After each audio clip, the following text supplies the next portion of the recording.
പ്രധാനമന്ത്രി നരേന്ദ്രമോദിയുടെ Russian സന്ദർശനവും Ukraine സന്ദർശനവും വളരെ പ്രാധാന്യത്തോടെയാണ് ലോകരാഷ്ട്രങ്ങൾ നോക്കിക്കണ്ടത്.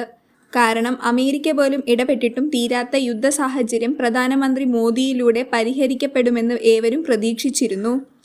എന്നാൽ അത് ശരിവെക്കുന്ന വാർത്തകൾ ഇപ്പോൾ പുറത്തുവരികയാണ്.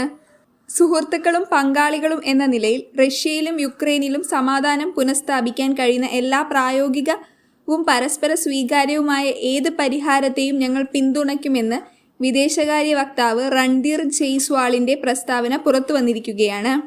സമാധാനാന്തരീക്ഷം സൃഷ്ടിക്കുകയാണ് ഇന്ത്യക്ക് താൽപ്പര്യം.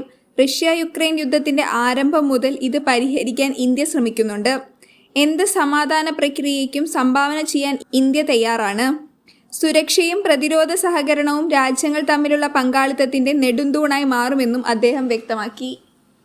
റഷ്യൻ സൈന്യത്തിൽ കുടുങ്ങിയ ഇന്ത്യക്കാരെ കുറിച്ചുള്ള ചോദ്യത്തിന് മറുപടിയായി റഷ്യയിൽ കുടുങ്ങിയ 15 ഇന്ത്യക്കാരെ മോചിപ്പിച്ചതായും ഇന്ത്യയിലേക്ക് മടങ്ങാൻ ആഗ്രഹിക്കുന്നവരുടെ മോചനം സുഗമമാക്കുന്നതിന് ഇന്ത്യൻ എംബസി റഷ്യൻ അധികൃതരുമായി നിരന്തരം ബന്ധപ്പെടുന്നുണ്ടെന്നും അദ്ദേഹം പറഞ്ഞു. കഴിഞ്ഞ ദിവസം പ്രധാനമന്ത്രി നരേന്ദ്രമോദി യുക്രൈൻ പ്രസിഡന്റ് വോൾഡമിർ സെലൻസ്കിയുമായി കൂടിക്കാഴ്ച നടത്തിയിരുന്നു.